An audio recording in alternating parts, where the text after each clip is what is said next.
Hey everybody, welcome back to my channel. Excuse my crazy hair. I tried to air dry my hair yesterday and this is the result, and I don't have a straightener with me right now, so my hair looks extra stupid today. I wanted to get ready on camera yet again, and I have been having a few thoughts as to what makeup products I just no longer want to buy. Making these videos with being chronically online, especially surrounded by so many beauty and makeup products, I have just realized for myself what are some of the things that I just don't feel interested anymore in buying, and I've been trying to be just a little bit more conscious about my makeup purchases. As I'm getting ready, I will be just telling you about those opinions. So without further ado, let's jump into it. I have recently added a few more blushes to my collection. If you have seen some of my recent videos, you would have known that I've just gotten a few more blushes. I'm a huge blush lover. However, I have realized for myself, and this is something I'm trying to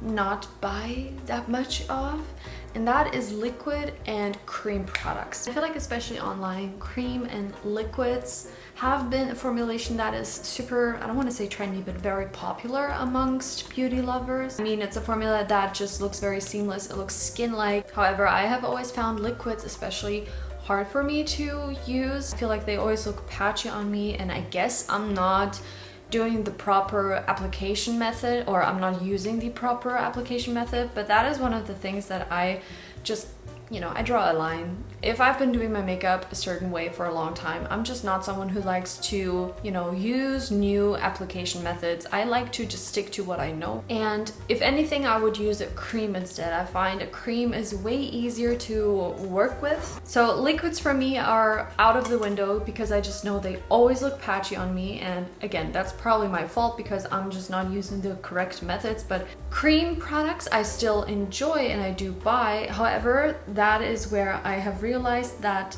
cream makeup just expires a lot more quickly than powder products.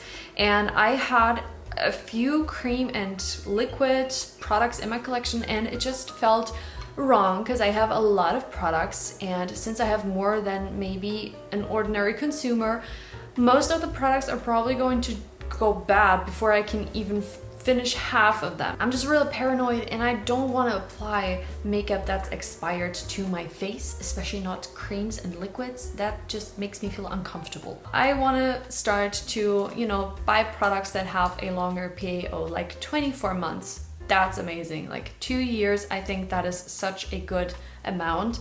And not having a liquid or a cream that has like a 6 months PAO, it's just too little. How am I going to use that product in 6 months when I have so much makeup? So it just doesn't make sense for me personally. For someone who doesn't have a huge collection, you may find that creams work perfectly fine. You may even go through them before they can expire. But for me personally, I just noticed that I don't want to run into the risk of my makeup going bad. A lot of creators, they have so many liquids and creams. I just ask myself how many people are probably using really expired creams and liquids, because maybe some people don't even think about it. I want to get my money's worth, so having a powder that's going to last a little longer, I think, is my preferred formula right now. And also just in general, a powder applies so easy in my opinion. I just love applying a powder.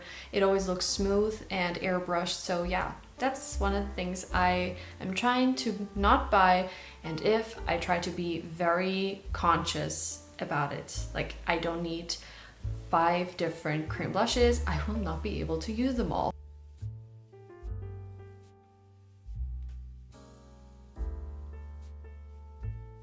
The next product that I don't intend on buying anymore, or try not to fall for it, is overly pigmented blushes, bronzers. I mean, highlighters, not really. I don't buy many highlighters anyway, but just not buying overly pigmented formulas. Actually, that could be for eyeshadows as well. With social media, I feel like most formulas are described as being good if they're very pigmented. And I feel like a lot of people advertise products or even brands being like, oh, this is so pigmented, just one dip and you're good to go. I prefer a buildable formula. I don't like a overly pigmented formula. Like I just mentioned with the liquids, I have an issue just chronically that my makeup tends to look patchy. I guess that comes from me not applying foundation, so I'm not completely evening out my skin.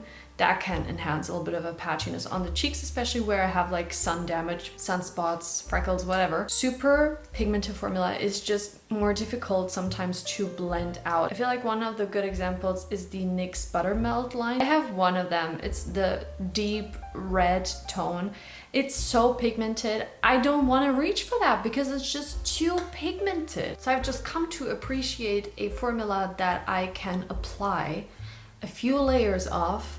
I think that's way better than having something super pigmented right off the bat. I feel like it also comes down to your skin tone. I am pretty fair, so if a product is just too pigmented, it's very difficult on my skin tone to not make it look crazy and make it look seamless. So I feel like if you're someone who has a deeper skin tone, medium to deep, then maybe a pigmented formula is actually your desired formula. For me, it's not. I prefer something that I can apply layer by layer. I can control it. To me, there's nothing worse than applying makeup and it just not going your way because you cannot control the pigment. And I also just feel like it makes a formula more versatile. I can decide if I want to go more sheer that day. I can go more intense if I want it. So yeah, I am not buying overly pigmented products anymore. The next product would be very shimmery blushes. Don't get me wrong, I love a glowy shimmery blush. I applied two today. I applied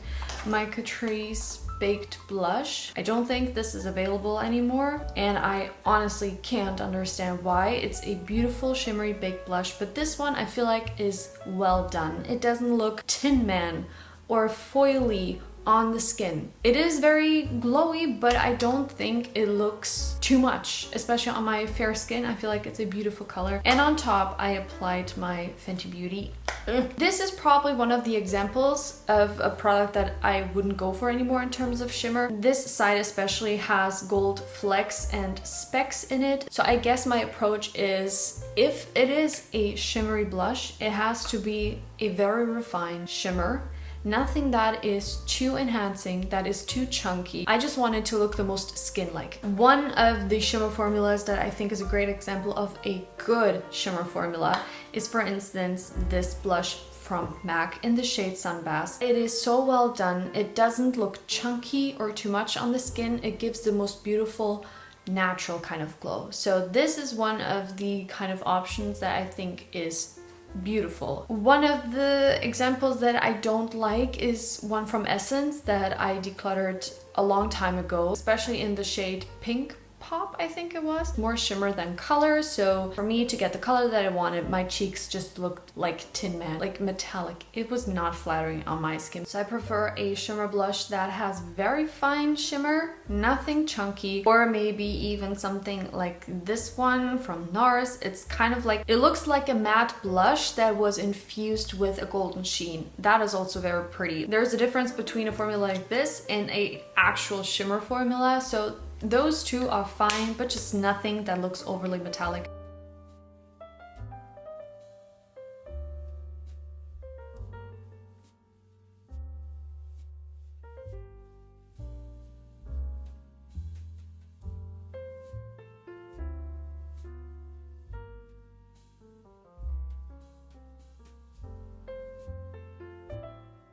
And the last thing that is on my list would be products that are just too dark. There are certain deep tones that I feel like are so beautiful, but I just have to learn that not every shade is suitable for me, especially since I have fair skin. The darker it is, it's probably more difficult to blend out, and it has the potential of looking patchy yet again. So that means that for me, formulas that are buildable, maybe even sheer to medium coverage kind of thing, and that are light to mid-toned, I think are the best suited for me. And I feel like I have fallen into that trap of buying things that are too dark for me because I follow someone's advice who just doesn't have my skin tone. Even if someone isn't super deep in skin tone, let's just say someone has a light to medium skin tone, that is already not the person that I should look for in terms of color advice. If they're mentioning a lip liner that looks amazing on them, it's not gonna look the same on me. I don't know if you have watched one of my recent videos. I talked about the lifter liner in Big Lift that I think is such a beautiful kind of like MAC Whirl alternative, and I've also seen people describe this to be kind of an alternative to Wherever Walnut from Makeup Forever that can look a little too warm on people with a light skin tone. And this definitely doesn't pull warm. I feel like it's very neutral. And since I like this liner so much, also in terms of formula, I got another shade, Line Leader. And the way it looks on my lips, I feel like this is what Pillow Talk looks on everybody except light fair-skinned people. On us, it just pulls very warm. So if you've been looking for something that is comparable to Pillow Talk in terms of pinky shade, pinky natural kind of color, the lifter liner in Line Leader is a beautiful option.